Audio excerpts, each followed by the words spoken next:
Hello hello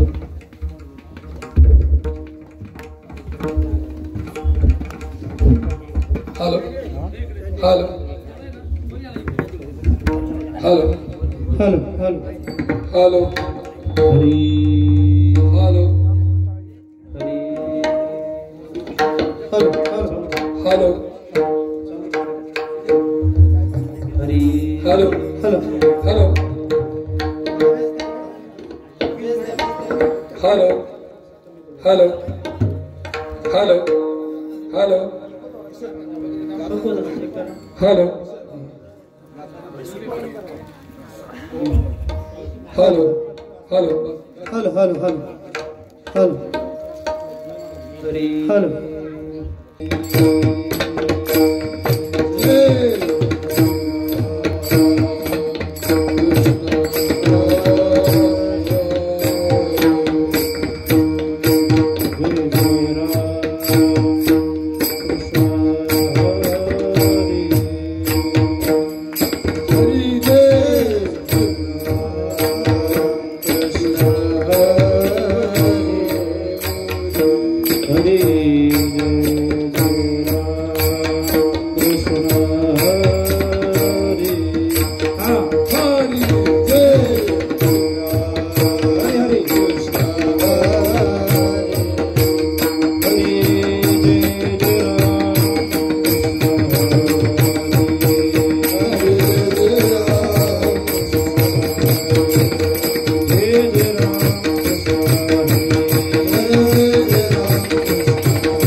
किती या काळाचा सोसावा वळसा, किती या काळाचा सोसावा वळसा, किती या काळाचा सोसावा वळसा, किती या काळाचा सोसावा वळसा, लागला सरसा पाठोपाठी, लागला सरसा पाठोपाठी,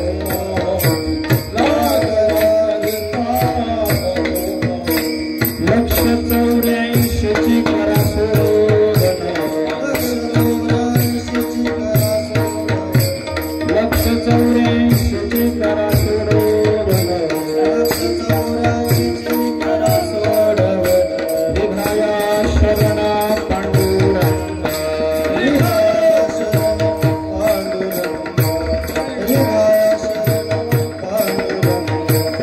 उपजल्या पिंडा मरणा सांगते, उपजल्या पिंडा मरणा सांगते, मरते उपजते सवेची ते,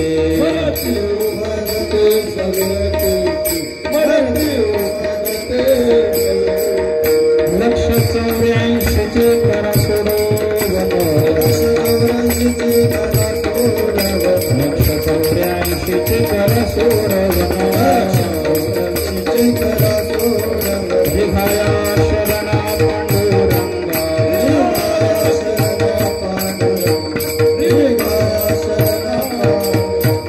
तुका म्हणे माळ गुंतली राहती, तुका म्हणे माळ गुंतली राहती,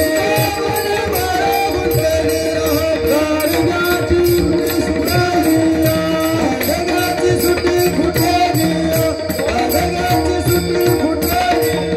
लक्ष 84 चे करा सोडवण, लक्ष 84 चे करा सोडवण, विधाया शरणा पांडुरंग, विधाया शरणा पांडुरंग, विधाया शरणा पांडुरंग, हा हा हुलबा रखमाई बोला बोला बोला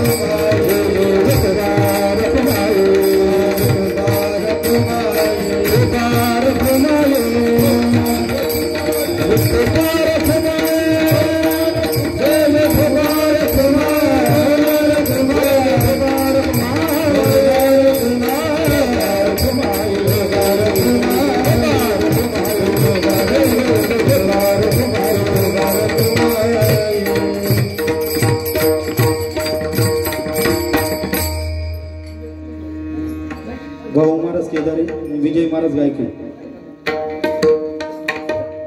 या पुढे या.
किती काळाचा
ह्याचा अर्थ इकडे बंद करा, बोलताना इकडे बंद करा.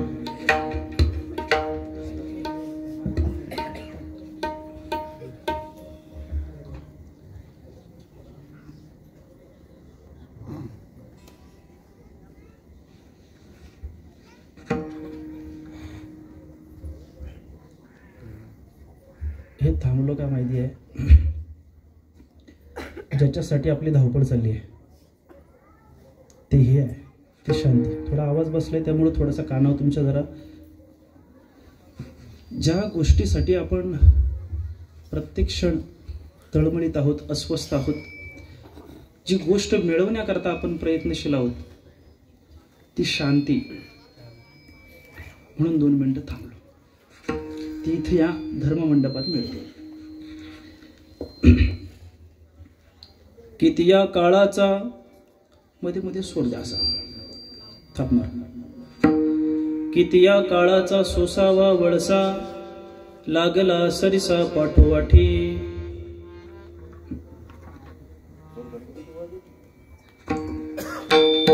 सोड द्या मला.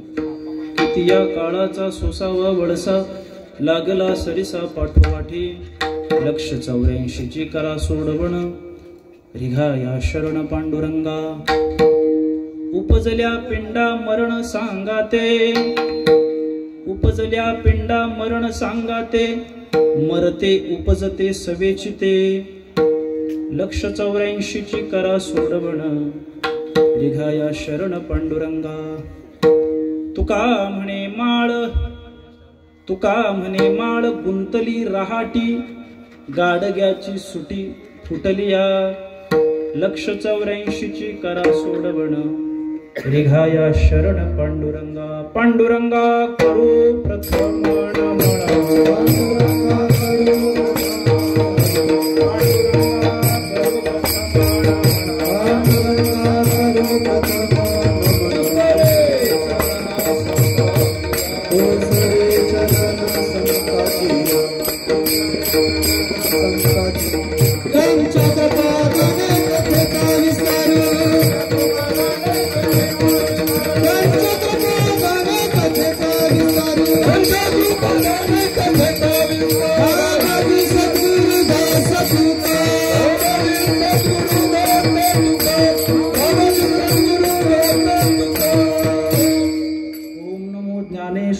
करुणाकरा दयाळा. तुमचा अनुग्रह लाधलो पावन झालो चराचरी. मी कला कुसरी काहीच नेने, बोलतो वचने अतिभाविका. एका जनार्दनी तुमचा दास, त्याची आस पुरवावी. तुमचा अनुग्रह लाधलो पावन झालो चराचरी. नमो सद्गुरु तुकया ज्ञान दीपा. नमो सद्गुरु सच्चिदानंद रूपा. नमो सद्गुरु भक्त कल्याण मूर्ती. नमो सद्गुरु भास्करा पूर्ण कीर्ती.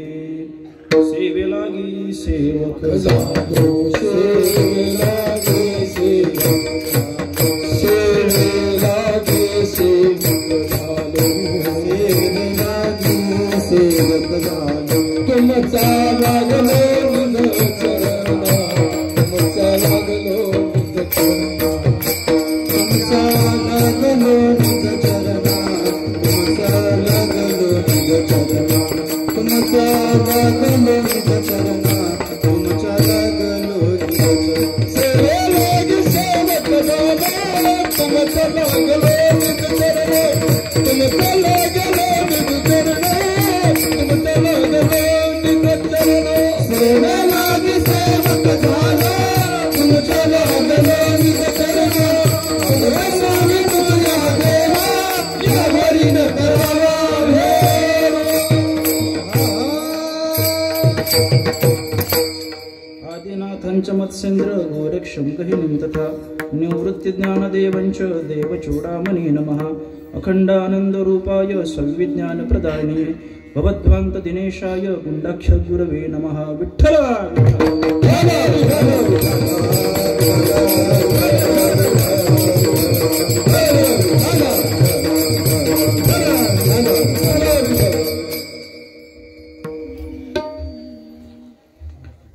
किती या काळाचा सोसावा वळसा लागला सैसा पटोवाठी लक्ष 84 करा सोडवण रिघाया शरण पांडुरंगा.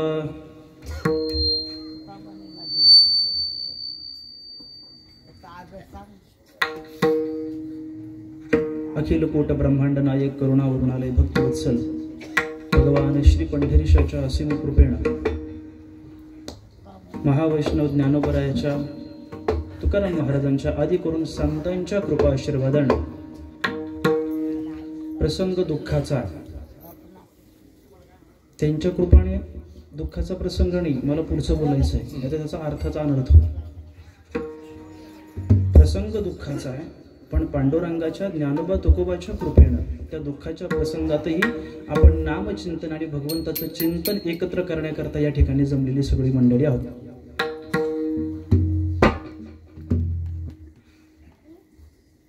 फार वेळ नाही घेता थेट आपण चिंतनाला प्रारंभ करूया. आणि तसंही पाहायला गेलं हा वाटतोय एक दिवसीय कार्यक्रम, पण इथं आल्यानंतर असं वाटतंय सप्ताह भरला गेला आहे. सत्य आहे, चुकीचं काय? अख्ख्या तालुक्याला इथं आणलंय आपल्या सगळी पंचकृषी. गावाचं नाव वाडीवळे म्हणजे वळून आणणारी वाडी.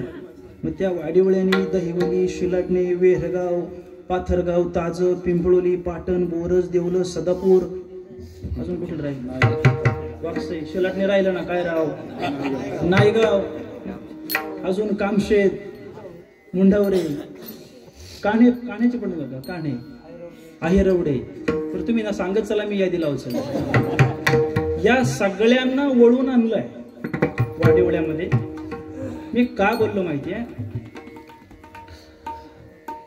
प्रसंग दुःखाचा आणि आपली ही उपलब्धी या थोरवे कुटुंबियांना त्यांच्या दुःखात सांत्वन आणि पाठबळ देण्याकरता फार महत्वाची आहे. आपल्याकडे परंपरा आहे, दुःखाच्या प्रसंगामध्ये माणसानं किमान फक्त उभं राहिलं तरी त्याला हत्तीचं बळ मिळतं. गेलेला माणूस पुन्हा येणार नाहीये, गेलेली व्यक्ती पुन्हा येणार नाहीये, पण त्या व्यक्तीच्या जाण्यानं झालेले जे दुःख आहे ते दुःख आपल्या आप्तेष्ट, गणगोत्र, नातेवाईक, मित्र परिवार, गावकरी मंडळी या सगळ्यांच्या उपस्थितीनं काहीच हलकं होण्याकरता सहाय्य होतं. आपण सगळी मंडळी या ठिकाणी त्या दुःखाच्या प्रसंगामध्ये काय बरं चेंज झालं आवाजाचा आणि स्पष्टपणे ऐका येईल असंच ठेवा. विठ्ठला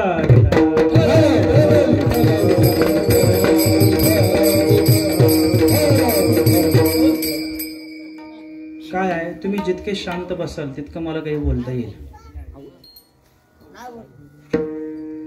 कैलासवासी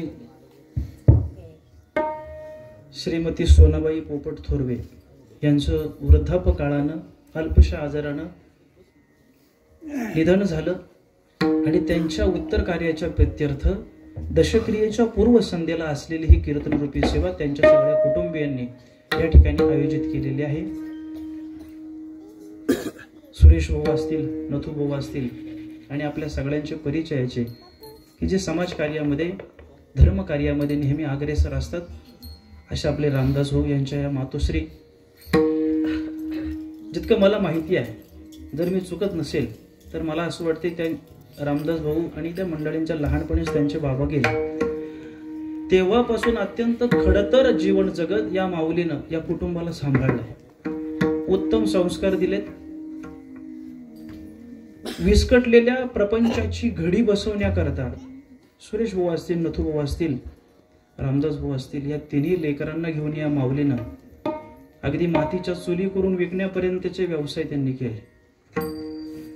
आणि या खडतर सगळ्या प्रवासातून त्यांचा प्रपंच उभा राहिला. त्यांच्या जाण्यानं हे फार मोठं दुःख आहे त्यांच्या मुलांना, मुलींना, घरातल्या मंडळींना. पण या दुःखाच्या प्रसंगातही आपली विवेक बुद्धी जागृत ठेवून संतांच्या वचनांचा आधार घेत आपल्या जीवनामध्ये या जीवनाच्या संबंधानं काही तत्वज्ञान उपस्थित व्हावं म्हणून त्यांनी आयोजित केलेलं हे ज्ञान सत्र आहे, ज्ञानदानाचं सत्र आहे. पहा, इकडे लक्ष द्या. आपल्याकडे परंपरा आहे, संस्कृती आहे तशी. सुखदुःखाच्या कार्यामध्ये दानाला फार महत्व गेलेलं आहे आपल्याकडे. आता दशक्रियेला नंतर आपण धनदान करतो वगैरे, ही परंपरा काय आहे? दानाचीच परंपरा आहे ना. दानाला फार महत्व आहे.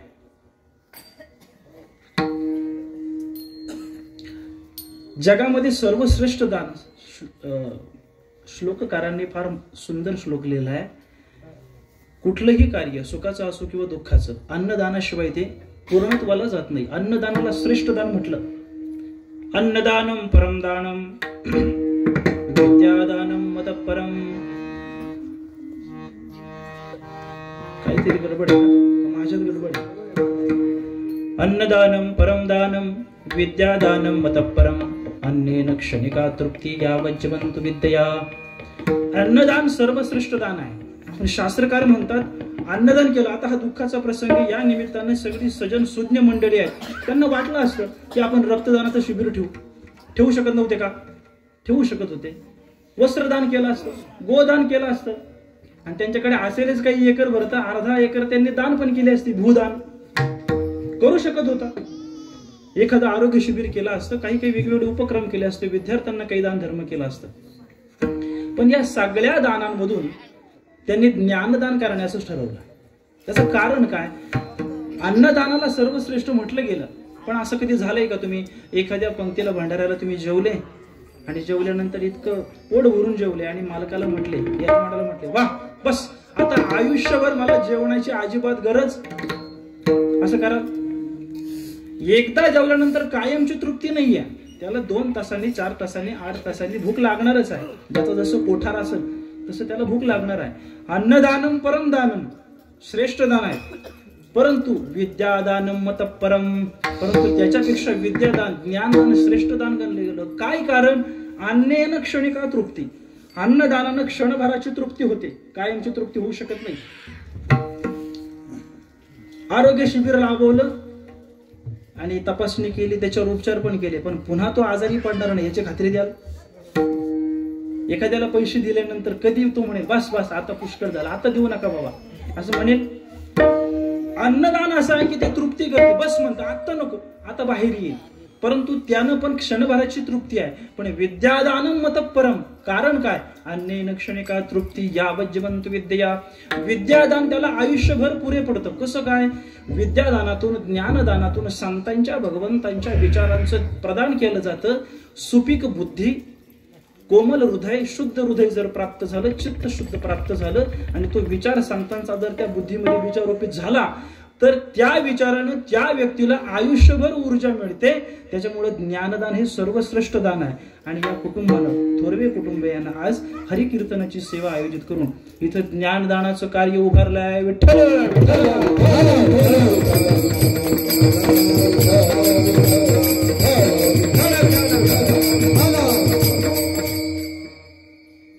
या पूर्वसंध्येला संतांच्या विचारांचा जागर व्हावा.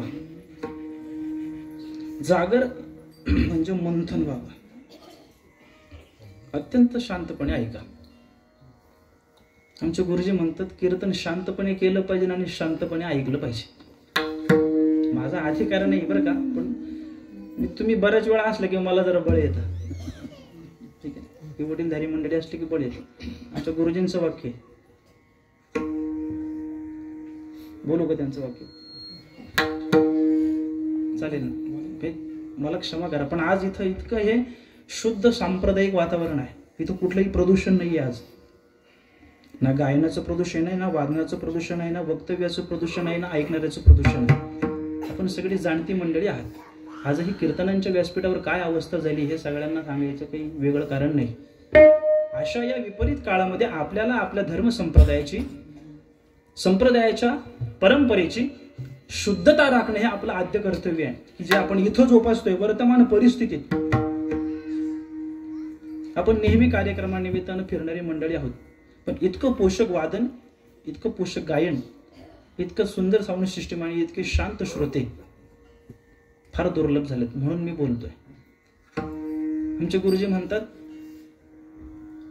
किंचाळणं म्हणजे गायन नाही, बदलणं म्हणजे वादन नाही, आणि ओरडणं म्हणजे कीर्तन नाही. अशा विपरीत कालखंडामध्ये इतक्या शुद्धतेचे आपण सगळे साथकरी आहात. त्याच्यामुळे मला बळ मिळते म्हणून काही या अभंगाचं हृदगत काही तत्वचिंतन आपल्या समोर सूक्ष्मतेने आपण करूया. फार काही जास्त बोलणार नाहीये, वेळेवर आपण थांबूया. प्रसंग दुःखाचा, या दुःखाच्या प्रसंगामध्ये हा जगद्गुरु तुकाराम महाराजांचा अभंग आपल्या समोर चिंतन करता घेतलेला आहे.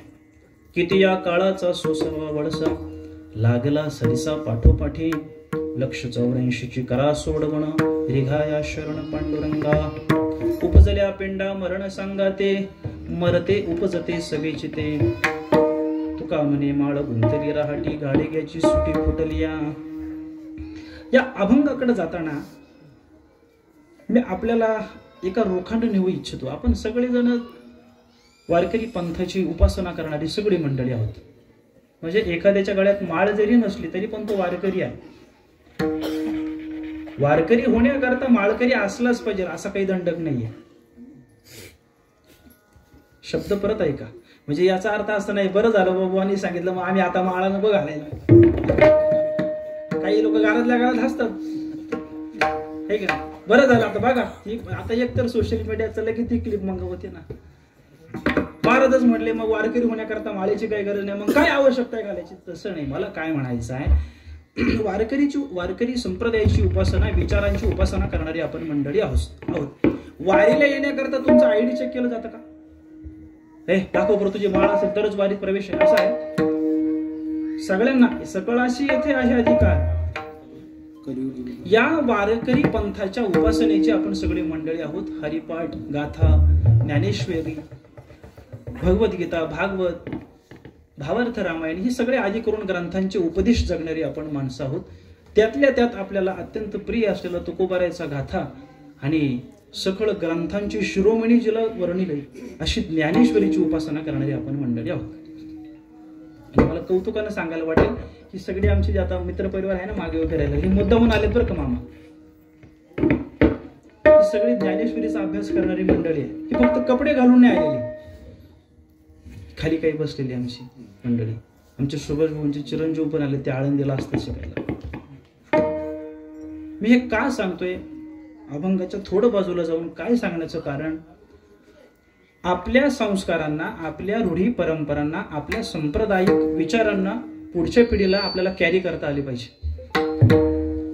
हे चांगल्या रीतीनं ज्ञानेश्वरी रोज अभ्यासणारी मंडळी आहे. आपण रोज घरी वाचत असतो. त्या ज्ञानेश्वरीमध्ये ज्ञानेश्वर महाराजांनी एक फार मोठा सिद्धांत दिलाय. तो सिद्धांत मला सांगायचा म्हणून मी एवढा विस्तार करतो. अगोदर दृष्टांत सांगतो आणि मग ओवी सांगतो. काय सांगितलं ज्ञानेश्वर महाराजांनी, म्हणे हे जसं आता वाडीवळ गाव आहे, शेजारी मुंडावर आहे, सांगीसई, बुधवडी आहे, नेसव आहे, उंबरवाडी आहे, बुधवडी आहे, बाकीची आपली ताजा, पिंपळवली, शेलाटणी वगैरे ही सगळी गाव आहेत. तसं म्हणे ज्ञानेश्वर महाराज म्हणतात देह नावाचं एक गाव आहे. हे देह नावाचं एक गाव आहे आणि जसं गावोगावी काही सोहळे होतात. आपली यात्रा असते वर्षाकाठी, संगमेश्वराची यात्रा असते, भैरवाची यात्रा असते, काही गावातला उत्सव असतो. प्रत्येक गावामध्ये काही ना काही सोहळे असतात. परंपरेने आपण ते साजरे करतो. ज्ञानेश्वर महाराज म्हणतात हे देह नावाचं एक गाव आहे आणि या गावाला आल्यानंतर, या देहाला आल्यानंतर या देहाच्या जीवनामध्ये 2 सोहळे होतात. कुठले कुठले? 2 सोहळे, एक जन्माचा आणि एक मृत्यूचा. देहाची या गावा आलिया, जन्म मृत्यूची या सोहळिया, नाद म्हणू नये धनंजया जयापरी. ज्ञानेश्वर महाराज सांगतात देहाच्या गावाला आल्यानंतर जन्म आणि मृत्यू हे 2 सोहळे असतात. त्यांना कोणीही नाकारू शकत नाही. काही तर कोणी असं आहे नाही. आता सगळं आपण ज्या अर्थी इथं उपस्थित आहोत त्या अर्थी आपला एक सोहळा झालेला आहे. काही चुकतंय माझं? एक सोहळा आपला झालेला आहे. कुठला? बोला की कुठला? जन्माचा झाला. असं जर आता म्हटलं की हा दुसरा सोहळा आमच्या जीवनात होणार नाही, असं कोण आहे का इथे? हात वर करून सांगेल का? नाही नाही महाराज, तुम्ही चुकीचं बोलताय. दुसरा सोहळा माझ्या जीवनात मी होऊ देणार नाही. येथे उरे नाही आलो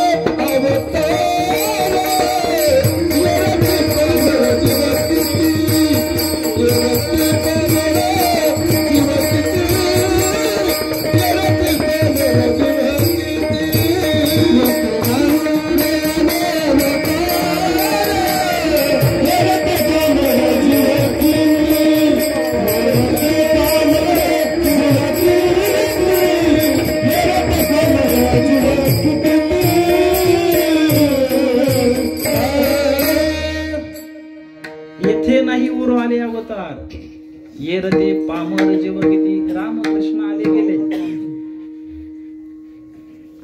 केवढा मोठा सिद्धांत आहे.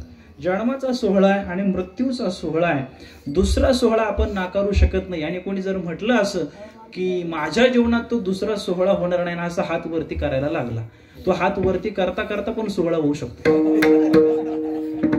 हो, म्हणजे मी ज्ञानेश्वर महाराजांच्या प्रमाणाने बोलतो. ज्ञानेश्वर महाराज म्हणतात, एक लक्षात घ्या, अनेक एक दृष्टांत ज्ञानेश्वर महाराजांनी सांगितलं, आठवले तर सांगतोच. ज्ञानेश्वर महाराजांनी अजून एक दृष्टांतानं सिद्धांत दिला. म्हणजे लोण्याचा उंडा आहे, लोण्याचा उंडा आगीवर ठेवला, आगीवर तापलेल्या तव्यावर किंवा चुलीवर असा पकडला, आपल्या भांड्यात ठेवला, 20 तव्यावर लोण्याचा गोळा टाकला. किती किती तास लागेल त्याला विरघळायला, ठेवायला, त्याच्या जवळ जायला वाफ्यानं तो पागडू शकतो की नाही. लोण्याचा उंडा ज्ञानेश्वर महाराजांनी उदाहरण दिलं. थाप मार. ज्ञानेश्वर महाराजांनी उदाहरण दिलं, हे काळा नळाचे तोंडी, घातली लोण्याची उंडी, माशी पाख पंखडी तव हे सरे. काळ हा इतका मागे लागलेला आहे की तो माशी असते, माशी, तिचा पंख फडकण्याचा वेग तुम्ही पाहितला तो आपण गणितात मोजू शकत नाही. अजून तुम्हाला सोपं करून सांगतो. आता ड्रोन आलाय, ड्रोन, तो ड्रोन उडतो कसा माहिती आहे, तो जितक्या अधिक गतीने त्याचे पाते फिरतील तितका तो वरती तरंगून राहील. त्याचे जर पाते फिरले नाही तर तो खाली पडेल. माशीचं पंख ती फडफडत राहते, आपल्याला कळत नाही, इतक्या वेगात तिचे पंख फडफडत असतात. म्हणजे पापणी लावते याच्यापेक्षा कितीतरी कमी अवधीमध्ये माशीचं पंख फडकणे. माशी ती केवढी, म्हशी एवढी आहे का, तिला प्रमाणाने पण दाखवता येणार नाही आपल्याला. छोटी माशी, त्या माशीला पंख फडकायला जितका वेळ लागतो तेवढ्या वेळामध्ये माशी पाख पंखडी तव हे, तेवढ्या अवधीमध्ये हा काळ आपलं प्राण हिरवून नेतो. मी सांगतोय काय, ज्ञानेश्वर महाराजांनी सांगितलं की या देहाला आल्यानंतर 2 सोहळे होतात, एक जन्माचा आणि एक मृत्यूचा आहे. त्या दोन्ही सोहळ्यांना नान म्हणू नये धनंजया जयापरी, त्याला आपण नाकारू शकत नाही. आणि अनेक एक विस्ताराने बोलायचं झालं तर वारकरी संप्रदायाचा हा केवढा मोठा क्रांतदर्शी विचार आहे. आपल्या पंथाच्या विचारधारेकडे जर तुम्ही पाहितलं, इथली सगळी मंडळी तसे अभ्यास करणारी आहे, पण दुर्भाग्यानं आपण आपले ग्रंथ उचकडत नाहीये. हे ज्ञानेश्वरी गाथा सखोलतेनं आपण अभ्यासलं पाहिजे. परमार्थ हा काही वेळ काढूपणाचा भाग नाहीये की बाबा मला घालवायचा आहे वेळ, नाही, त्या वेळेला सत्कारणे लावण्याकरता परमार्थ आहे. पहा ना तुम्ही, थोडा विचार करण्यासारखी गोष्ट आहे. आनंदाची गोष्ट आहे, तिला सोहळा म्हणायला चालेल की, एखादी गोष्ट आनंदाची तिला आपण सोहळा म्हणू शकतो. जन्माचा, वाढदिवसाचा सोहळा, वास्तुशांती, घराचा वास्तुशांती ठेवली तिचा आपला सोहळा, मंदिराच्या वर्धापन दिनाचा सोहळा, किंवा एखादं दुकान नवीन चालू केलं त्याचं उद्घाटन सोहळा. आनंदाची गोष्ट असेल तर त्याला सोहळा म्हणायला हरकत नाही. पण वारकरी संतांनी मृत्यूला पण सोहळा म्हणावं. तो झाला सोहळा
म्हटलंय,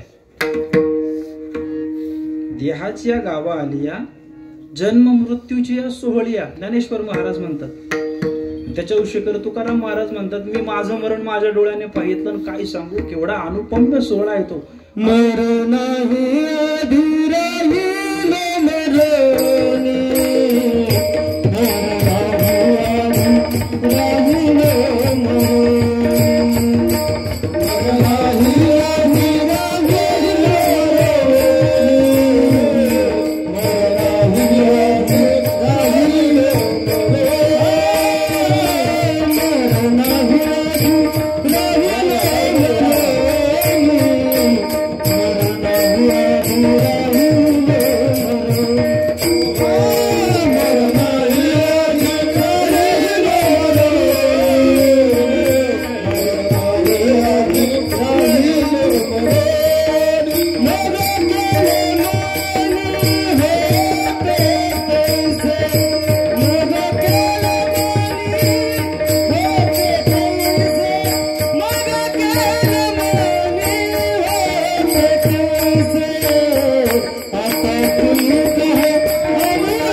विशिष्ट रोखानं तुम्हाला अभंगाकडे नेण्याचा प्रयत्न करतोय. मरणाही आधी राहिलो मरणे, होतं तसं करायचं, जसं पहिलं होतं ना तसं काय. मरणाही आधी राहिलो मरणे, मग गेले मनी होते तैसे. तर त्याच्या पुढचं नवल आहे, आता तुम्ही पहा आमचे नवल. काय बरोबर आहे, नका वेचू मोल वायावीन, हे मला सांगायचं. नका वेचू मोल वायावीन, जी गोष्ट ज्या तोला मोलाची नाही त्याच्याकरता तेवढी रक्कम देण्याची गरज काय. व्यवहारामध्ये आपण घासाघीस करून वस्तू घेणारी माणसं आहोत. आपल्या आयुष्यातला अनमोल वेळ आम्ही कुठे खर्ची घालतो याचं भान असलं पाहिजे. संतांनी मरणाला पण सोहळ म्हटलाय. एकंदरीत भाव असा आहे की जन्म आणि मृत्यू याला आपण नाकारू शकत नाही. मला जसं पहिल्यासारखं होतं तसं केलं तर बरं होईल.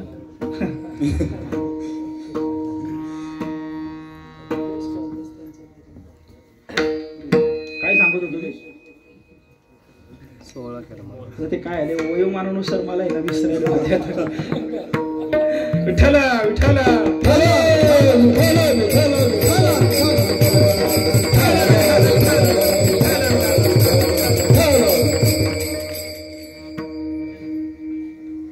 काय होतं मामा बरं का. आता परत परत माफी मागून बोलायला लागते मला. 90 मिनिटाची कॅसेट त्याला वाजवायची, त्याला काही नाही पडल्याच, पण थोडं मागे पुढे झाले त्याला आठवून बोलायचे, त्याला त्रास फार.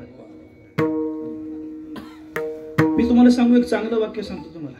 आपण सगळी उत्तम जाणकार मंडळी आहात कीर्तन आणि या संप्रदायातल्या चांगल्या चांगल्या महात्म्यांना आपण श्रवण केलेलं आहे. आपलं आयुष्य या सगळ्या भजन कीर्तनाधिक सेवांमध्ये गेलेलं आहे. माझ्यासारख्या पामाराने काय बोलावं, पण मी तुम्हाला सांगू का, अवघड बोलण्या इतकं सोपं काहीच नाही आणि सोपं बोलण्या इतकं अवघड काहीच नाही जगात. हे अवघड झालं काय. अवघड बोलण्या इतकं सोपं काहीच नाहीये. कॉपी करायचं सांगायचं आहे, पण सोपं बोलण्याकरता ते अगोदर आपल्याला समजावं लागतं. वक्त्याचा हा धर्म आहे, जे बोलणार आहे त्या अगोदर त्याला समजलेलं पाहिजे. त्याला समजलेलं नसेल तर तो ऐकणाऱ्याच्या हृदयाचा ठाव घेऊ शकत नाही. स्वाभाविकपणे जे चिंतन येत आहे म्हणून त्याला विक्षेप नको, इतकंच म्हणणं. मरणाला टाळू शकत नाही. जन्म आणि मृत्यूला संतांनी 16 म्हटलाय. जन्माला जसं टाळू शकलो नाही तसं मृत्यूलाही आपण टाळू शकत नाही, पण तो मृत्यू चांगला व्हावा याच्याकरता निश्चित प्रयत्न करू शकतो. अजून एक चांगलं वाक्य सांगू तुम्हाला, सांगू काय की महाराज, काय म्हणणे तुमचं?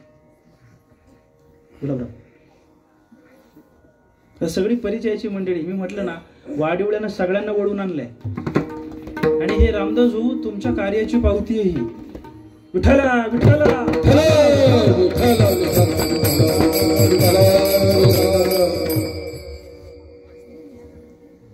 फार सुंदर वाक्य आहे, पण आता विसरलो मी बोलता बोलता. मरणाला टाळू शकत नाही आपण. चांगलं वाक्य असंही सांगतोय तुम्हाला मी. आचार्य रजनीशचं हे वाक्य आहे. मृत्यूला आजपर्यंत कुणी टाळू शकलेला नाहीये, कुणी टाळू शकणार नाहीये. आपण मृत्यूला टाळू शकत नाही, पण मृत्यूच्या पलीकडे जाऊ शकतो. कसं काय, त्याचं चिंतन पुढे करायचं. मरणाला टाळू शकत नाहीये, पण आपण आपलं मरण चांगलं कसं होईल याच्याकरता मात्र मनुष्य प्रयत्नशील असू शकतो आणि प्रयत्नाने ते साध्य करू शकतो. आयुष्याच्या साधने सच्चिदानंद पदवी गेली. धन्य आम्ही जन्मालो दास विठोबाचे झालो. जे आयुष्य आम्हाला मिळालंय त्या आयुष्याने आम्ही सच्चिद आनंद पदापर्यंत जाऊ शकतो. म्हणजे मृत्यू तर येणार आहे, पण त्या मृत्यूच्या पलीकडे मरणाच्या अगोदर मरण म्हणजे काय, त्या ईश्वरीय तत्वाची प्राप्ती करून घेणं की जे संतांना लाभलंय ते आपण पण करू शकतो. मरणाच्या पलीकडे जाऊ शकतो. प्रत्येक माणूस त्याच तयारीत आहे, प्रत्येक माणूस प्रयत्नही करतो. पण तुकाराम महाराज म्हणतात या प्रयत्नांमध्ये हा काळ मात्र आपल्या मागे हात धुवून लागलाय. अभंगाचं पहिलं चरण.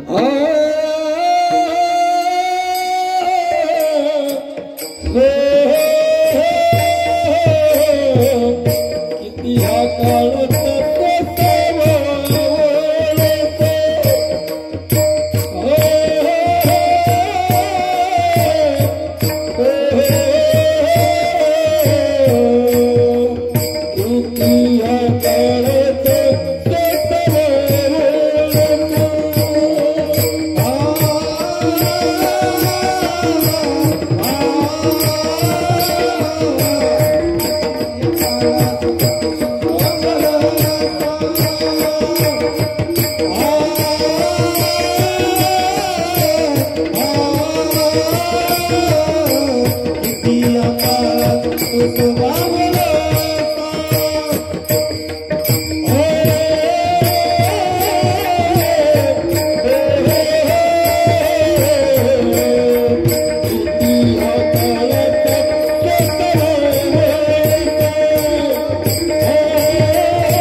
सोसावा वळसा लागला सरीसा पाठोपाठी किंवा पाठोपाठी.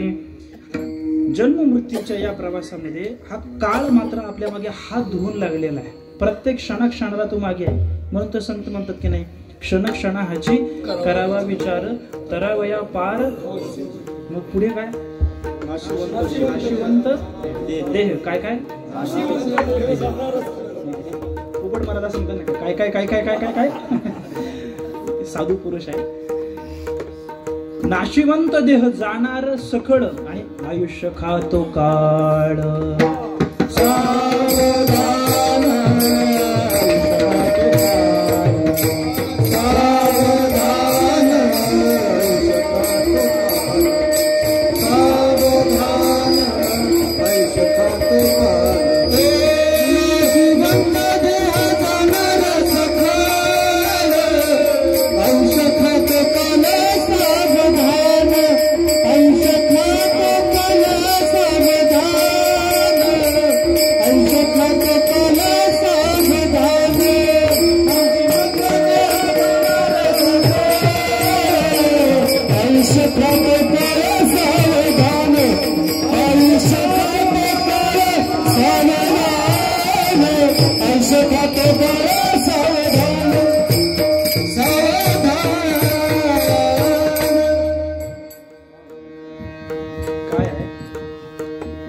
मला ठाऊक नाही मी जे आता पुढचं बोलणार आहे ते समर्पक आहे की नाही, पण मला असं वाटतं, मी बऱ्याच वेळा म्हणतो असं प्रसंग दुःखाचा आहे, मला आठवलंय आणि मला बोलणं कर्तव्य आहे. प्रसंग दुःखाचा, लग्न गरीबाचा, वराडी श्रीमंत सगळे. आज गणेश महाराज या ठिकाणी उपस्थित आहे, हे भाग्य आहे माझं. तुमची गुरुतुल्य मंडळी आहेत सगळी. निलेश भाऊ आहेत, हरीश आहे, म्हणजे इथे आता 10 पाकवाजे असतील. ही आपल्या तालुक्याची श्रीमंती आहे. आपल्या चिंतनाकडे या. मी काय सांगतोय, मृत्यू हा प्रत्येक क्षणाला मागे लागलेला आहे. आयुष्य खातो काळ सावधान. प्रत्येक क्षणाला आयुष्य कमी होत चाललाय. तुकाराम महाराज म्हणतात, हा जो काळ आहे आपल्या मागे हात धुवून लागलेला आहे. इतका आपल्याच नाही सगळ्यांच्याच मागे लागलेला आहे. पुराणामध्ये एक फार सुंदर दृष्टांत आहे. त्या दृष्टांताला स्पर्श करून आपल्याला पुढच्या चिंतनात जायचं आहे. जीवनाची वाटचाल करत असताना हे अध्यात्म, परमार्थ, तत्वज्ञान प्रकट करणारे ग्रंथ, पुराणाधिक ग्रंथ हे आपल्याला काही सिद्धांत देण्याकरता आहे. पुराणाकडे पण तुम्ही पूर्णपणे ऐतिहासिक संदर्भातून बघू नका. ऐकताय ना, तिकडे लक्ष द्या. पुराणाकडे ऐतिहासिक संदर्भाने जर पाहायला गेलं तर सगळे सूत्र भेटणार नाही, परंतु त्या पौराणिक दृष्टांतातून सिद्धांत वेचायचा असतो. हे फार महत्वाचं आहे. पुराणामध्ये गरुडाच्या आणि गरुडाच्या आईचा एक दृष्टांत येतो. तो काळ कसा मागा लागलेला असतो हे मला सांगायचं. आता गरुड कोण होते? विष्णूचे. आपले टाकवेचे नाही. आता तुम्ही म्हटलं टाकवेचे आपले गरुड मंडळी, असं नाही म्हणत मला. गरुड कोण होते? पक्षीराज भगवान विष्णूचे वाहक होते, ड्रायव्हर होते. आता गरुडाची आई एकदा आजारी झाली. स्वभाव आहे, मनुष्य शरीर म्हणा, देवतांचे शरीर जरी म्हटले तरी त्याला एक काल आहे. गरुडाची आई आजारी झाली आणि आजारी झाल्यानंतर मध्ये मध्ये थोडी थाप टाकत चला, आजारी झाली. मग तिला भेटायला यायला लागली मंडळी. आपल्याकडे पद्धत आहे, भेटायला जातात मंडळी. जाताना आपण काही भेटवस्तू घेऊन जातो. रिकाम्या हाताने जाऊ नये. शास्त्राने अशा काही जागा सांगितल्या की तिथे रिकाम्या हाताने जाऊ नये. पहिलं आहे, लेकीकडे जाताना रिकाम्या हाताने जाऊ नये. मग काही नेता का नाही तुम्ही? वानावळा ज्याला म्हटलं जातं, काही मसुरा, वाटाणं, हरभरा जे काही आपल्याकडे म्हैस येली तर म्हशीचं चीक तो पण घेऊन जातात. काहीतरी वानावळा लेकीकडे जाताना रिकाम्या हाताने जाऊ नये. दुसरं, मित्राकडे जाताना रिकाम्या हाताने जाऊ नये. म्हणून लोक शिव्या घालतात मित्रांना. काही नाही तर शिवी घे बाबा. पण मी तुम्हाला सांगू, आपल्या मित्राचा आदर आपण नाही राखला तर जग राखणार नाही. हे क्षुद्र लक्षण आहे. म्हणे मित्रत्वामध्ये शिव्या चालतात, अजिबात नाही. आपल्या मित्राचा आदर आपण करायला शिकलं पाहिजे. आपण जेव्हा चांगलं वाणी एकमेकाशी बोलू तेव्हा समाज आपल्याशी चांगलं बोलणार आहे. आता 4 चौघात आपल्या मित्रांची इज्जत करतात, असा काळ आलाय. मित्राकडे जाताना रिकाम्या हाताने जाऊ नये. तिसरी गोष्ट, गुरुकडे जाताना रिकाम्या हाताने जाऊ नये. काहीतरी घेऊन जावं, काहीतरी भेट वस्तू म्हणा, काहीतरी प्रसाद म्हणा, काहीतरी. चौथी गोष्ट, महाराजाकडे जाताना रिकाम्या हाताने जाऊ नये. उद्यापासून शिलांड्याला येताना तुम्ही रिकाम्या हाताने घेऊ नये. विनोदाचा भाग सोडा. चौथी गोष्ट अशी आहे, आजारी माणसाला भेटायला गेल्यानंतर रिकाम्या हाताने जाऊ नये. म्हणून आपल्याकडे पद्धत आहे, काही क्षमता नसली तरी 5 रुपयाचा बिस्किटचा पुडा तरी घेऊन जातो. जशी जशी क्षमता असेल तसं त्याने घेऊन जा. गरुडाची आई आजारी पडली. गरुडाच्या आईला आता मग ती पडून होती. मग वेगवेगळे आता गरुड, आता मित्रपरिवार मोठा, एक जण त्याला भेटायला यायचं. मग संध्याकाळी गरुड आला की आईला विचारायचं, आई कसं काय वाटतंय तुला आज? मग ती आई म्हणायची, बरं वाटते जरा, आज मी थोडंसं वरण भात खाल्लाय. आणि अरे हो, आज मला सूर्यदेव भेटायला आलते. त्याची वट परतपर्यंत आहे ना, सूर्य हो भेटून गेले. वा वा. दुसऱ्या दिवशी पुन्हा गरुडानं त्याच्या ड्युटीवरनं यावं. आल्यानंतर हातपाय धुवावा, चहा पाणी थोडासा घ्यावा, मग आई बशी बसावं आणि आईला परत विचारावं, आई आज कोण आलं होतं? ती म्हणते, आज तुझा मित्र हनुमान आला होता. वा वा वा, आपला मित्र आपल्याकडे आलाय आणि आपल्याला न सांगता आलाय, केवढा आनंद आहे. भेटून गेला. अनेक 1-2 दिवस गेल्यानंतर पुन्हा त्याने विचारावं, त्याच्या आईने सांगावं, आज इंद्र आणि शची आली. ती शची इंद्राच्या बायकोचं नाव आहे. शहाळा आणलं होतं, नारळाचं पाणी प्याले म्हणे मी. त्या काळात पण होतं. रोजचा असा एक 8-10 दिवसाचा संवाद चाललेला आहे. रोज गरुड आला की विचारतोय. एक दिवस गरुड कामावरनं आला. आल्यानंतर तो सगळा व्यवस्थित त्याचं झालं. आई बशी गेला आणि आईला विचारलं सगळं. आईनं सांगितलं, आज मला बरं वाटते, असं असं असं. आज कोण आलं होतं? म्हणे आज यम आले होते. हा, यम. आता मात्र गरुड धास्तावला आणि गरुड म्हणतोय, यम आला, बरं येऊ द्या, आला का नाही, पण रिकामा कसा काय गेला? हा तर कुठं गेल्यानंतर रिकामा जात नाही. त्याची येणं काहीतरी नेण्यासाठी असतं. भेट हा गौण भाग आहे, त्याचं येणं नेण्यासाठीच असतं. हा कसा काय गेला? तो मनोमनी विचार करायला लागला. म्हणे आता आईला तो पाहून गेलाय, त्याला आपल्या घराचा पत्ता माहीत झालेला आहे. आता आईला इथं ठेवण्यात काही अर्थ नाही, आईला आपण इथून हलवली पाहिजे.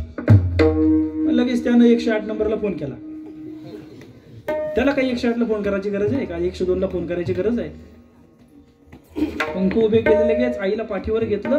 दूर हिमालयाच्या अरण्यात गेला, खूप दूरवर दऱ्याखोऱ्यात गेला आणि तिथे एक मस्त गुहा पाहितली आणि त्या गुहेवरती तृणशय्या हातरली गवताची.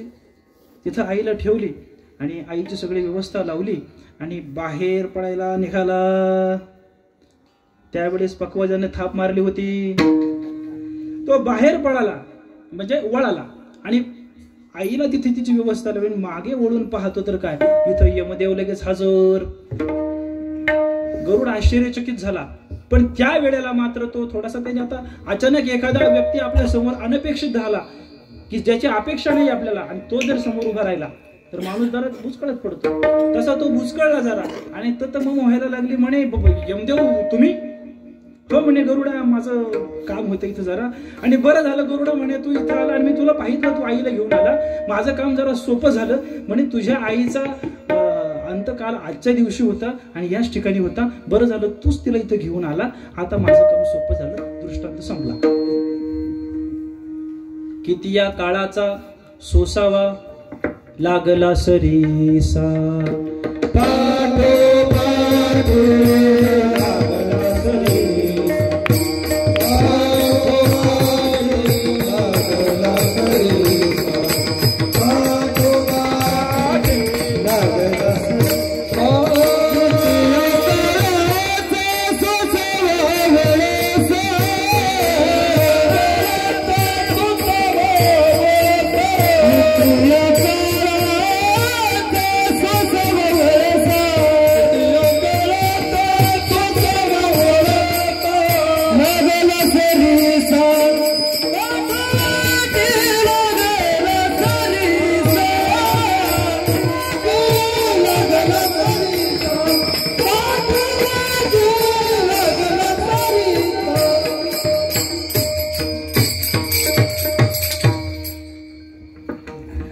पाठी लागलाय तो बरोबरच येत असतो पाठ हात धुवून लागलेला आहे. अजून किती आहे अवकाश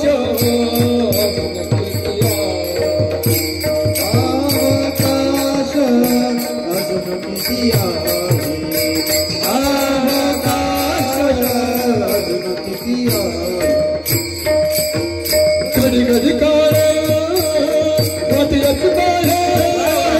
कधी कधी काळ रात्री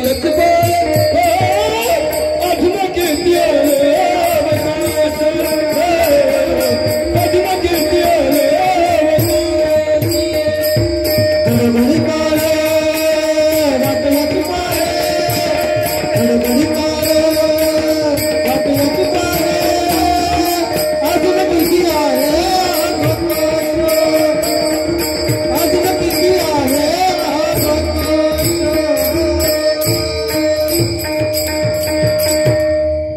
आणि या प्रमाणाला ही चाल पण त्यांनी फार घडवून लावली आहे.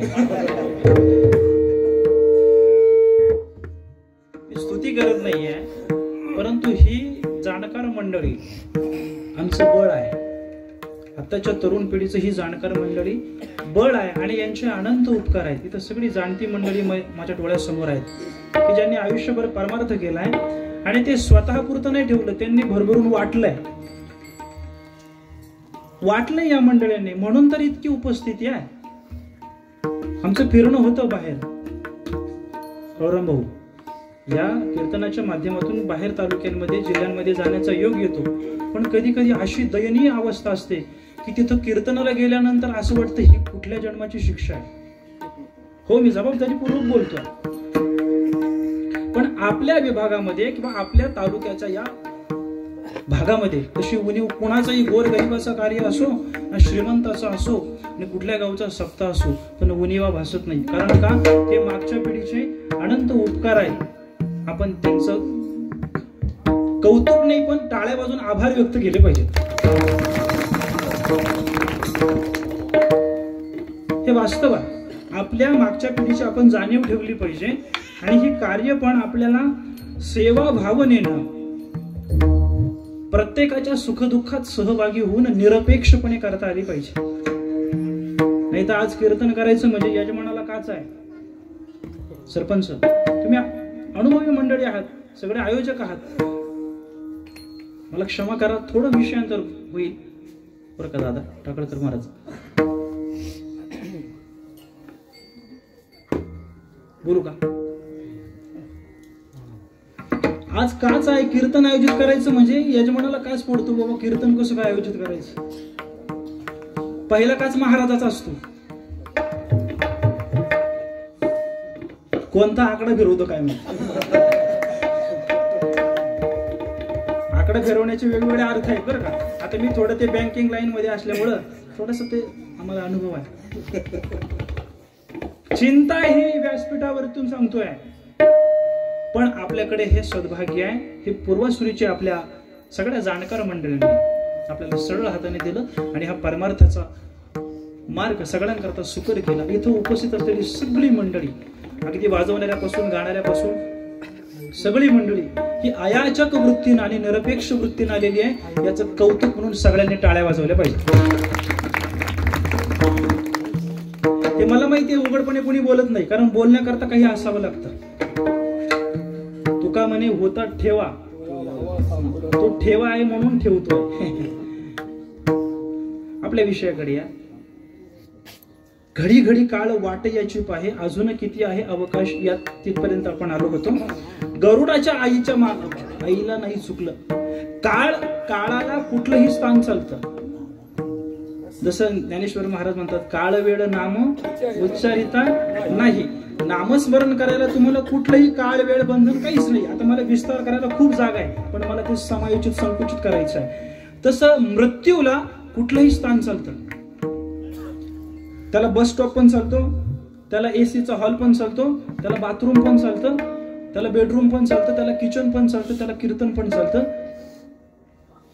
अशी जगात जागा नाही की तिथं तो येऊ शकत नाही. सगळ्या ठिकाणी त्याला चालतं. त्याला कुठल्या वेळेचं बंधन नाही. तो असं म्हणत नाही माझी 5 ते 8 8 ते 5 ड्युटी आहे, याच्या पलीकडे मी जाणार नाही, असं नाही. मुद्दा मी हे सांगतोय की कितीया काळाचा सोसावा वळसा लागला सरिसा पाठोपाठी. हा काळ आपल्या मागे हात धुवून लागलेला आहे. पण आपल्याकडे हात धुवून लागत असताना याच्यात एक नवल एक असा आहे बघा, प्रत्येकाला माहिती आहे, मी फार विस्तारित करत नाही, प्रत्येकाला माहिती आहे 7 आश्चर्य जगामध्ये. 8वं आश्चर्य असं आहे, मी त्याला विस्तारित करीत नाही, 8वं आश्चर्य असं आहे, प्रत्येकाला हे ठाऊक आहे की माझा मृत्यू आहे, मी मरणार आहे, प्रत्येकाला हे ठाऊक आहे. पण नवल असं आहे की तो जगताना असं जगतो जणू काही तो अमर आहे. आता एक व्यक्ती गेल्यानंतर तिच्या उत्तर कार्याच्या निमित्तानं आपण इथे उपस्थित आहोत. प्रामाणिकपणे छातीवर हात ठेवून सांगावं कोणी की हे सगळं मृत्यूच्या दरबारात कीर्तन चालू असतं नाही, मला माझ्या मृत्यूची आठवण होती आहे आणि मी पण मरणार आहे असा विचार मला चाटून जातोय. हे बोलताना मला विचार चाटून जात नाही, हे नवल आहे. काळ आपल्या मागे लागलेला आहे, पण नवल असं आहे की प्रत्येकाला वाटतं की मी अमर आहे. पण दुसरी गोष्ट अशी आहे, तो काळ येणार हे माहिती आहे, पण कधी येणार हे मात्र माहित नाहीये. म्हणून क्षणोक्षणी ह्याची प्रत्येक क्षणाला विचार केला पाहिजे. मृत्यूला टाळू शकत नाही, काळ कधी येईल हे माहित नाही. मग अशा प्रसंगात तुकाराम महाराज म्हणतात तातडी करा आणि 84 लक्षाच्या फेऱ्यातून सुटण्याकरता प्रयत्न करा. अभंगाचं 2रं चरण. लक्ष 84चा करा सोड लक्ष 84ची करा सोड लक्ष 84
जन्म मृत्यूच्या सोहळ्याला आपण नाही म्हणू शकत नाही.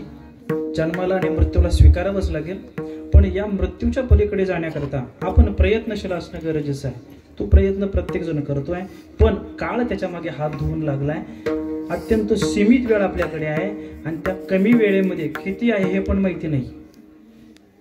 किती आहे हे पण माहित नाही ना. तुम्हाला माहिती आहे का मोबाईल आहे, मोबाईल सगळ्यांना माहिती आहे ना. मोबाईल नावाची वस्तू अशी आहे की ती सगळ्यांच्या जवळ आहे, पण आमचे गुरुजी त्याला कर्ण पिशाच म्हणतात. ते म्हणतात ही वस्तू चांगली आहे पण 4 चौघातून उठवते, होय की नाही. एखादं काही चिंतन चाललेले, एखादी सभा, एखादी बैठक आहे, कीर्तन चाललेलं ना, अचानक एकदम शांतपणे चाललेलं एखाद्याचा कोणाचा मोबाईल खणाणतो, त्या चिंतनाचा रास होऊन जातो सगळा. वस्तू चांगली आहे. त्या मोबाईलचं सांगत होतो मी, इकडे लक्ष द्या. त्या मोबाईलला आता आपल्याकडे ऑनलाईन सुविधा आल्या. की बॅलन्स जर संपला त्याचा तर लगेच आपण काय करतो, तो संपायच्या अगोदर रिचार्ज करतो. किंबहुना किंवा शेजारी कोण आपल्या ओळखीचं असेल तर आता रिचार्ज कर रे, तुला मी माझा रिचार्ज झाला का ऑनलाईन तुला पाठवतो. भरपूर पर्याय उपलब्ध झाले. पण हा स्मार्टफोन यायच्या अगोदर तेव्हा बटनाचा फोन होता, नोकिया. हा शाबास, आता कीर्तन जमायला लागलं तुम्हाला. नाही हे नवल नाही, हे खरं आहे. श्रोता वक्त्या बरोबर प्रवाहात जाणं, स्वतःला विसरणं हा वक्त्याचा विजय आहे. आणि त्याचा थोडासा प्रसाद करण्याकरता मला 20 वर्ष लागली. हे नवल आहे. विठ्ठल विठ्ठल.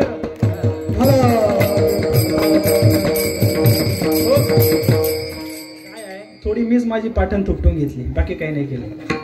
आता इकडे लक्ष द्या. तो मोबाईल आहे, त्या मोबाईलला रिचार्ज करायला आता ऑप्शन आहे. पण थोडा पूर्वीचा काळ, एक 5-10 वर्षाचा कालावधीचा, तो रिचार्ज करण्याकरता काय करायला लागायचं, स्क्रॅच कार्ड करायला लागायचं. पण ते स्क्रॅच कार्ड आपण घ्यायचं कधी, ती बाई 4 वेळा फोन करून सांगायची आपल्याला, किंवा मेसेज टिंग वाजवायचा. आता ते इंग्लिश मला येत नाहीये. तुमचा टॉक टाइम थोड्याच दिवसात संपणार आहे, कृपया रिचार्ज करा अन्यथा सेवा बंद होईल, अशा काहीतरी ती बोलायची. मग आपण जागे व्हायचं. ती 1दा 2दा 3दा असे मेसेज पाठवायची ती कंपनी आपल्याला, ती बाई बोलायची. त्या मोबाईलची पण एक गंमत आहे, अजून सांगतो थोडं. आता आपण मोबाईल आला पटकन कोणाचा, मी उचलला, काय बोलता, इकडनं काय बोलता, हॅलो हॅलो हॅलो, आवाज येत नाही, हॅलो हॅलो बोलता का नाही. हे हॅलो का बोललं जातं, कोणी शिकवलंय का आपल्याला, शिकवलंय गणेश महाराज असं म्हटलंय का, नाही तुम्ही कोणाला तरी हॅलोच म्हणा. रामकृष्ण हरी म्हणा हे शिकवावं लागतंय.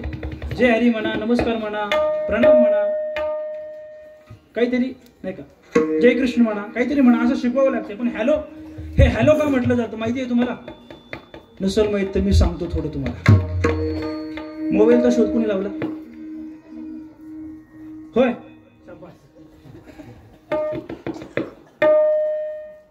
काय सांगतो, मोबाईलचा शोध कोणी लावला,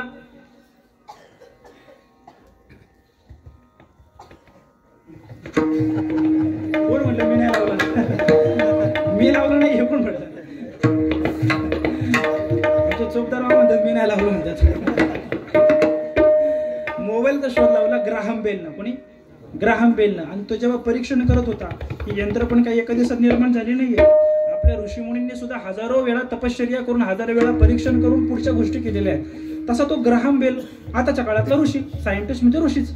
त्यानं तो शोध लावला. आणि तो शोध लावत असताना परीक्षण करायचा की इकडनं बोलल्यानंतर पुढे आवाज जातोय का, मग तो आवाज जाण्याकरता तिकडच्या व्यक्तीला काहीतरी गेलं पाहिजे ना, म्हणून तो इकडून बोलायचा. काय बोलायचा, हॅलो. पण ते हॅलो का बोलायचा हे पण बोलाय ना.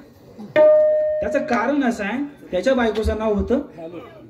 आणि मग तो इकडून, आता घरी परीक्षण करायचं असेल तर आपल्याला परीक्षण करण्याकरता जवळचा आणि हक्काचा माणूस कोण आहे. आता तुमच्यापर्यंत थोड्याफार व्हिडिओ येतात ना त्या, त्याच्याकरता मला आमच्या घरच्यांची फार मदत होते हो. ते शूटिंग काढणार कोण,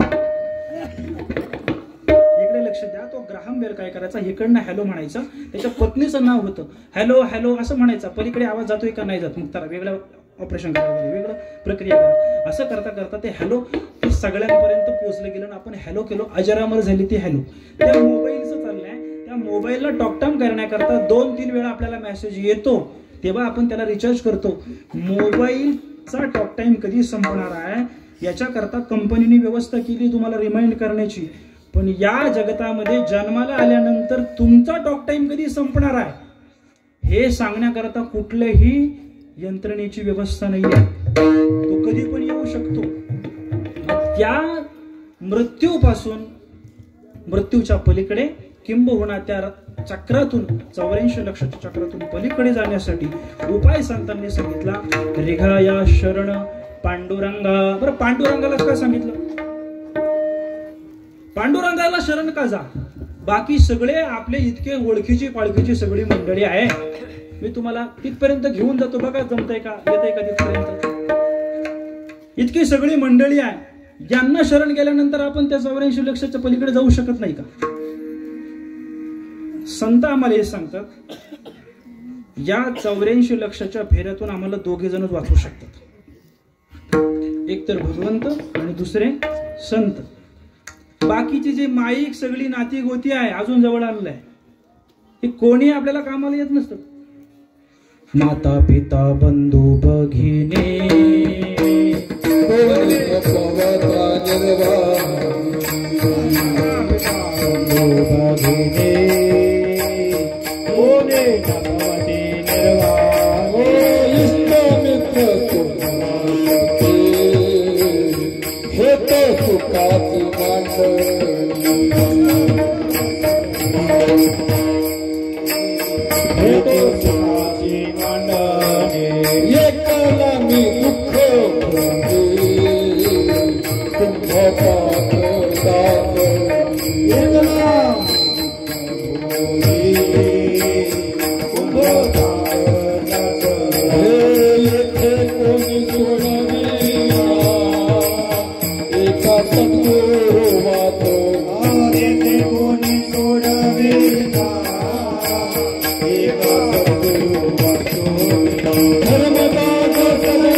म्हणजे हे विनोदन नाही, गांभीर्याने अध्यात्मातल्या परमार्थातल्या साधना आपल्याला विवेकपूर्ण जगणं गरजेचं आहे. मी पुन्हा एकदा थोडं बाजूला जाऊन सांगेल, माझं वय नाही, माझा अनुभव नाही, माझं सामर्थ्य नाही, पण आपण तुका म्हणे तुम्ही उदार कृपाळ शृंगारीले बाळ कौतुके, तुम्ही सगळी जाणती मंडळी आहात, तुमच्याकडनं आम्ही काही शिकलो आहे. बापाच्या ताटातला घास घेऊन बापालाच भरवणं हे नवल आहे की नाही? पोराने काही कमाई केली आहे काय? कामाला गेलाय, काही पैसे कमवलेत, बापाने चांगले सगळं घरामध्ये, पण ताटात बसल्यानंतर बाबा हे घ्या मी तुम्हाला भरवतो, बापाला पण केवढा आनंद आहे. तसं हे तुमचं सगळ्यांचं आहे, पण तुम्हालाच त्या माऊलीच्या न्यायानं एक थोडा विचार सांगण्याचा प्रयत्न करतो. अध्यात्म परमार्थ ही जगण्याची गोष्ट आहे.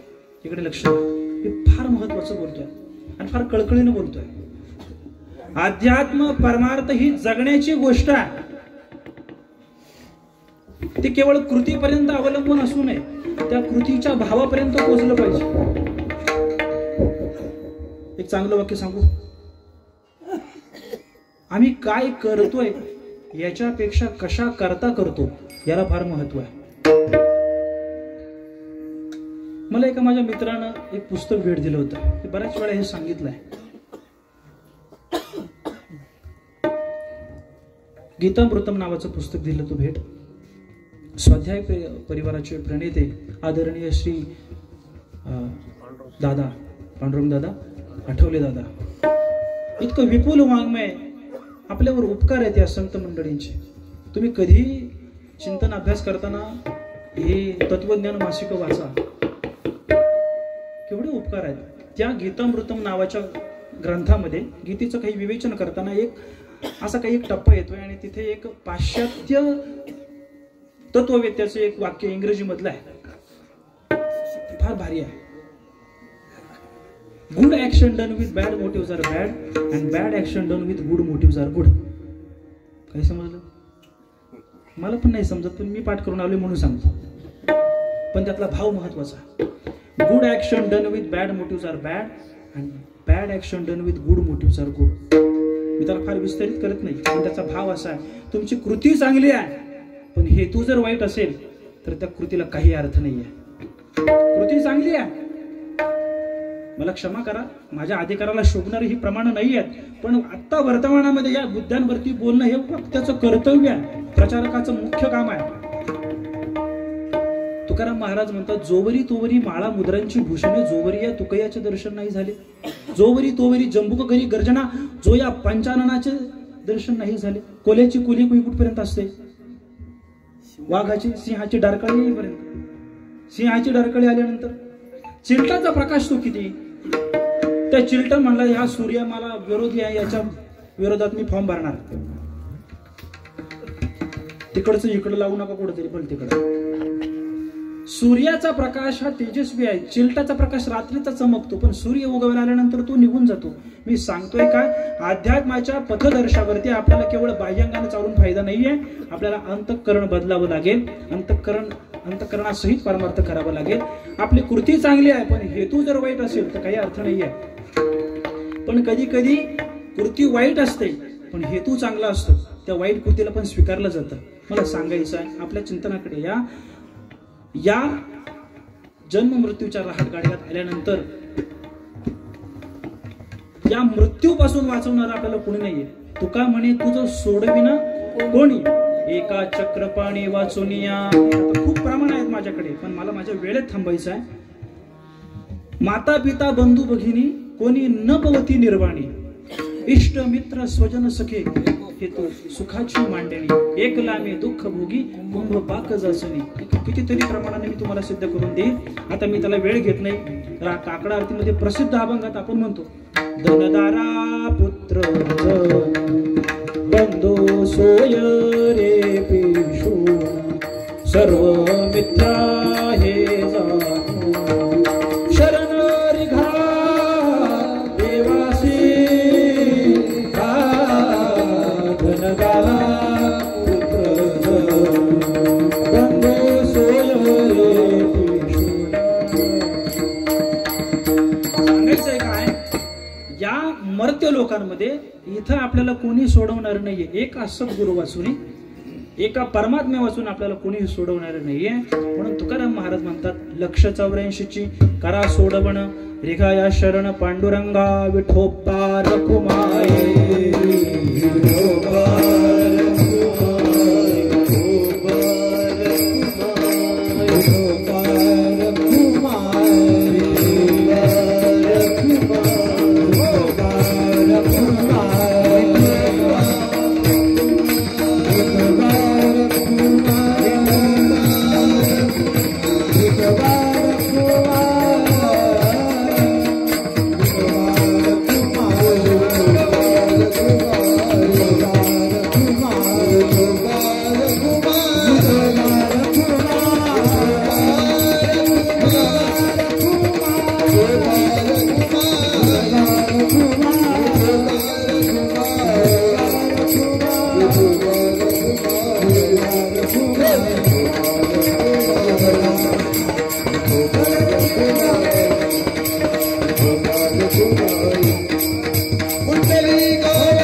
काळ आपल्या मागे लागलेला आहे, हात धुवून लागलेला आहे, आणि त्या काळापासून आपल्याला जर बचाव करायचा आहे, काळाच्या पलीकडे जायचे, तर पांडुरंगाला शरण जायला लागेल. आणि हे सगळं करत असताना पहा तुम्ही, थोडं वाङ्मयाच्या आधारानं बोलायचं झालं बरं का, जन्म मृत्यूचं चिंतन आपण करतोय, आपली सीमित वेळ त्याच्यामध्ये आपण थांबणार आहोत. वाङ्मयाच्या आधारानं बोलायचं झालं, मला थोडं मराठी भाषेचं अधिक प्रेम आहे. मी आजही लिहिताना अंक पण मराठीतच बोलतो, बोलताना पण अधिक मराठीतच बोलतो. आणि हे प्रत्येकाने जपलं पाहिजे. आपल्या भाषेचं जतन करणं हे आपलं कर्तव्य आहे. आपल्या धर्म संस्कृतीचं रक्षण करण्याकरता 5 खांब आहेत. या 5 खांबांना आपल्याला बळकट करणं गरजेचं आहे, तर धर्म संस्कृती राहील. फार बारकाईनं ऐका, कीर्तन फार शांततेनं आणि लक्षपूर्वक ऐकलं पाहिजे. दुर्भाग्यानं, आता मी पुन्हा माफी मागेल, माझा अधिकार नाही या गोष्टीवर बोलण्याचा, पण दुर्भाग्यानं श्रोत्यांचा कान मात्र खराब झाला हे स्वीकारावं लागेल. आम्ही काय ऐकलं पाहिजे याची जाण राहिलेली नाहीये, कुणाचं ऐकलं पाहिजे याची पण जाण राहिलेली नाहीये. परिणामी आम्ही नको त्या गोष्टीला अध्यात्म आणि परमार्थाच्या चौकटीत बसवतोय.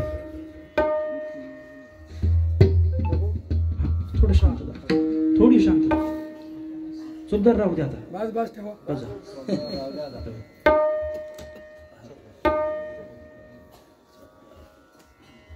इथं गुद्द्यापेक्षा मुद्दा महत्वाचा आहे. बुक्का मराठी आहे. आता सांगतोच आठवले म्हणून, नवीनच लग्न झालं माझं आणि माझी सासूरवाडी कोकणातली आहे. तरी सांगू नका रे. गेलो खाली कोकणामध्ये आणि त्यावेळेस आता पाहुणं, त्यांच्याकडे पद्धत अशी आहे की लग्न झाल्यानंतर हळद काढायला नवऱ्याला त्यांच्याकडे येतात.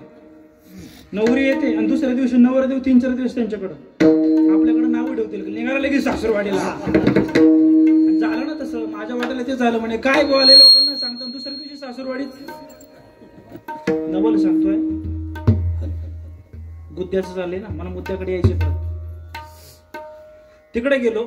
आता सकाळचं सगळं उरकलं ना, तर आपला स्वभाव बाबा गोपीचंदन लावावं, बुक्का लावावा, अबीर लावावा. म्हणून मी त्यांना म्हटलं मेवण्याला, अरे जरा बुक्का दे. जरा इकडे तिकडे बघायला लागलं, बुक्का दे ना. बघता काय माझ्याकडे येऊन असा ठोकला त्याने. अरे म्हणलं करतो काय? अहो भाऊजी तुम्हीच म्हणले बुक्का द्या. अरे बुक्का म्हणजे हा बुक्का नाही रे, तसं ते बुक्का होऊन तुम्हाला. आणि तुम्ही 2 मिनिटं मला तुमच्यामुळे मला कशाला आठवलं असतं हे. गुद्द्यापेक्षा मुद्दा महत्वाचा आहे. मराठी भाषा फार नवलाईची आपल्या, मी सांगेल कधीतरी, मला वेळ नाहीये आता. वाङ्मयाच्या आधाराने गेलं आपण पाहायला तर आपण बऱ्याचशा गोष्टी चुकीच्याच बोलतो, खूप गोष्टी चुकीच्या बोलतो. मी तुम्हाला पटवून देऊ शकतो. आता तुम्ही आले, पायात काय घालून आले?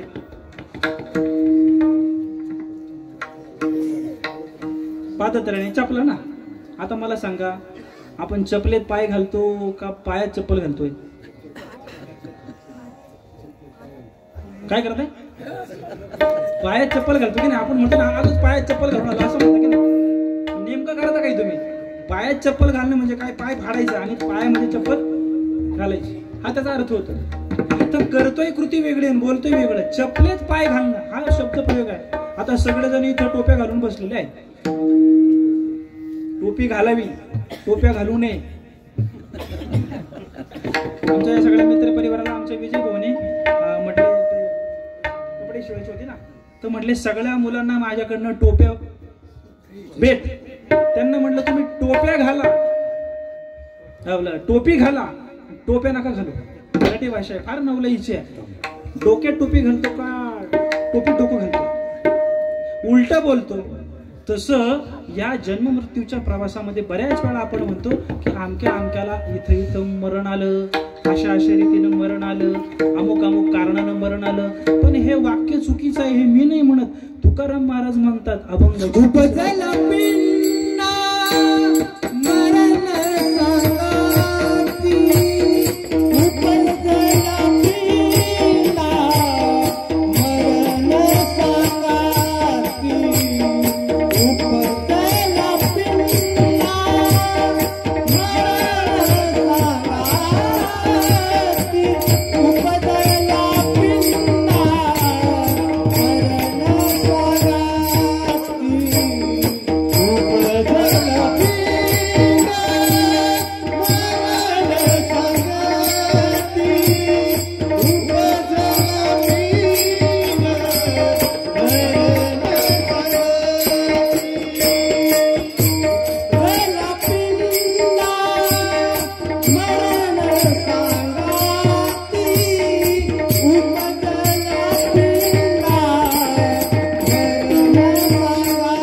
करून घेतले, पुढच्या वेळेस तुम्हाला कुठेतरी देऊ, व्याजासहित देऊ, नाराज का धरू नका बाबा.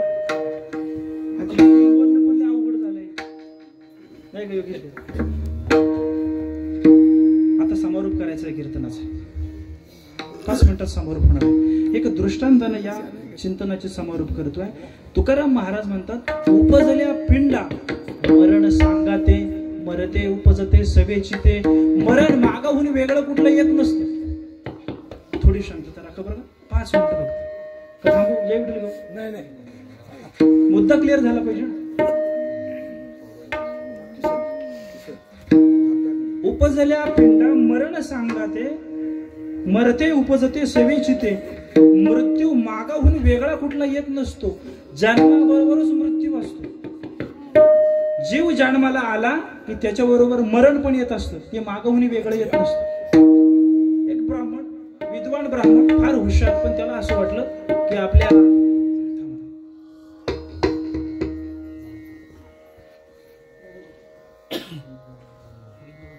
आपल्या विद्वत्तेची काही किंमत होत नाही, म्हणून राजा दरबारी जाऊ, तिथं आपली विद्वत्ता प्रदर्शित करू, तिथं आपल्याला काहीतरी धनलाभ होईल म्हणून तो निघाला. पूर्वीचा काळ पायी प्रवास चाललेला आहे आणि प्रवास करता करता अरण्यातून चाललाय. अरण्यातून जाताना 2-3 दिवसाचा मुक्काम.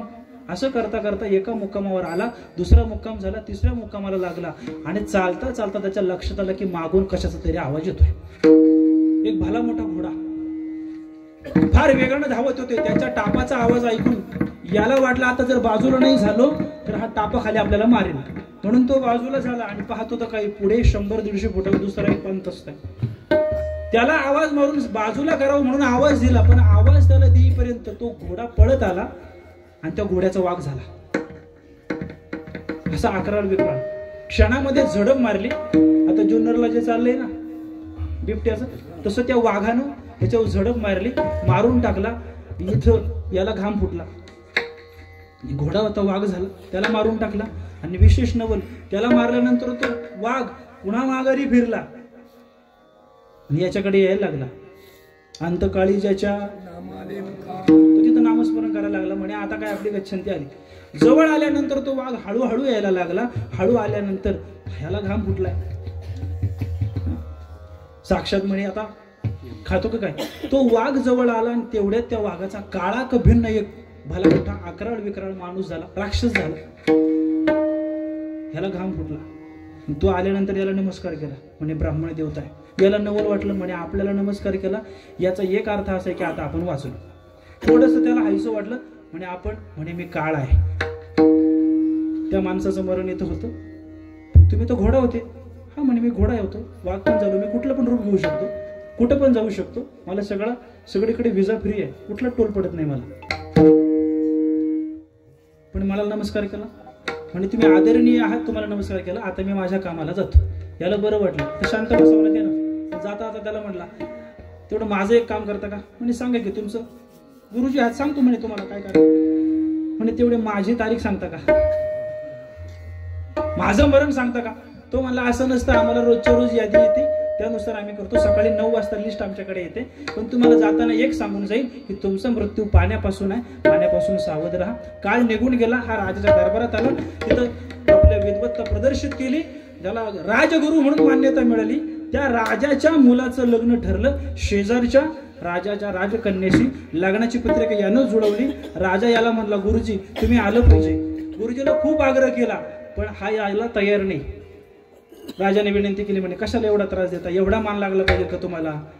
टाकतो ना पत्रिकेत नाव, चला म्हणे. म्हणे तसं नाही राजा, म्हणे जास्त विस्तार करत नाही, तुम्ही दिलेल्या वेळेत थांबलं पाहिजे म्हणून सांगतो. राजा मला काळ भेटला होता आणि काळानं सांगितलं की पाण्यापासून सावध राहा.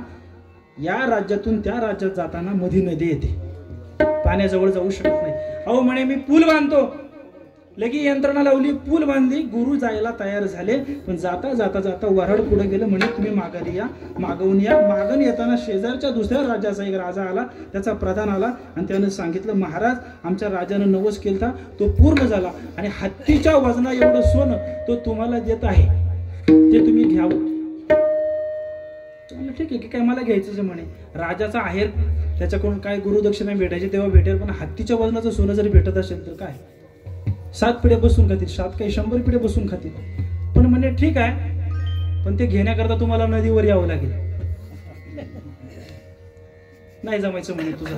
राजा प्रत्यक्षात आला म्हणे गुरुजी माझं नवस आहे ते सोनं घ्या. म्हणे घेतो की मी, पण तुझा प्रधान म्हणतो नदीवर यावं लागेल. म्हणे मी नदीवर येऊ शकत नाही, इथं संकल्प सोड, पाणी दे, माझ्या हातावर संकल्प सोड, हे सोनं लगेच स्वीकारतो. राजा म्हटला कशाला एवढं घाबरताय? नाही म्हणे मी पाण्याच्या जवळ जाऊ शकत नाही.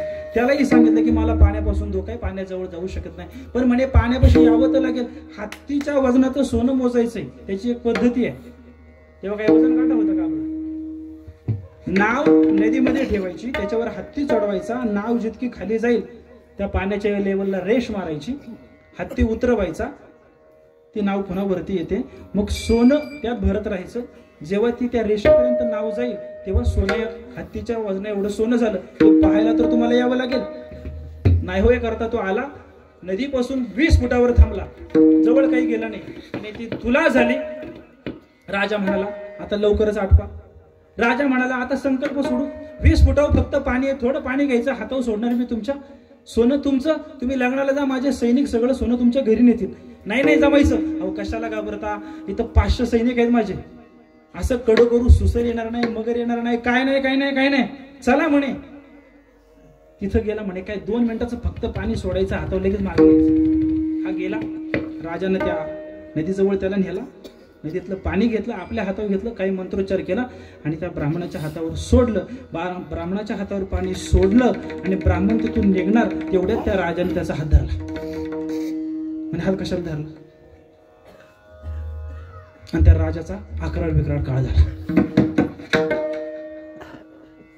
राजा कुठे? म्हणे कोण राजा? अरे आता तर तू राजा होता ना.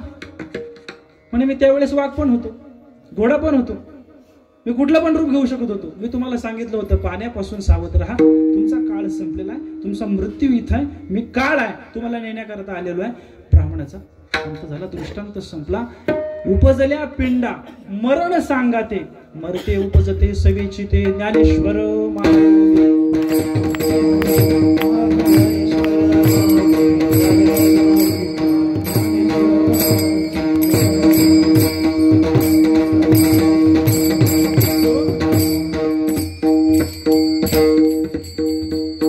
कीर्तन सेवा आपली थांबलेली आहे.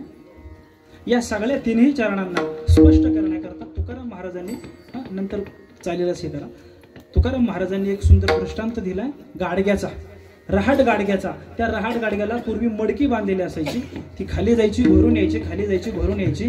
ती मडक्याची सुटका कधी होते माहितीये?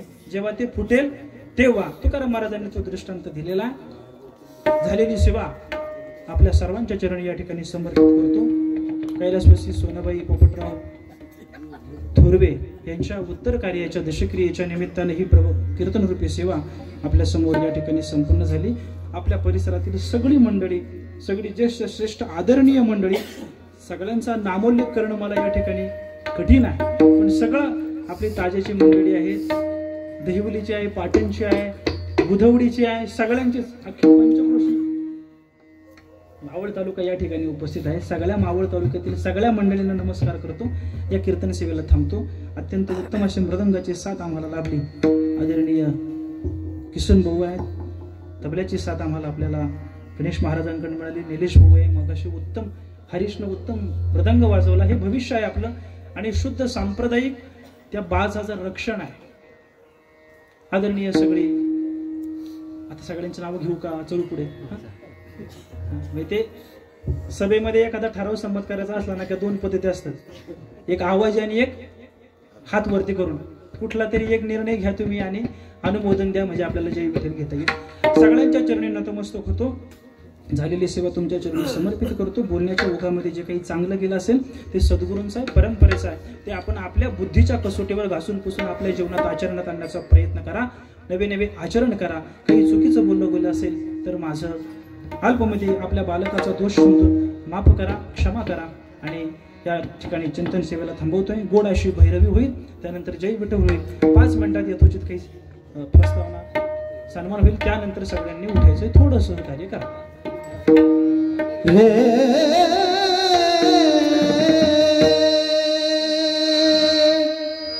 आ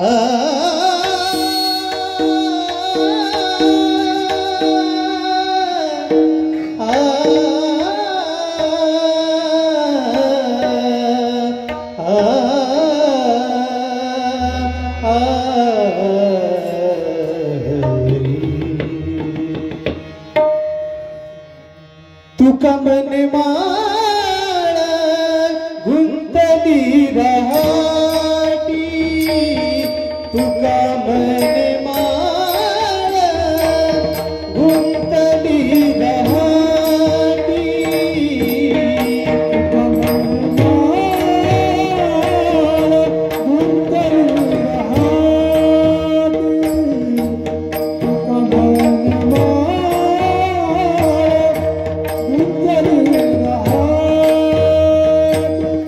तुका मन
जगद्गुरु संत तुकाराम महाराज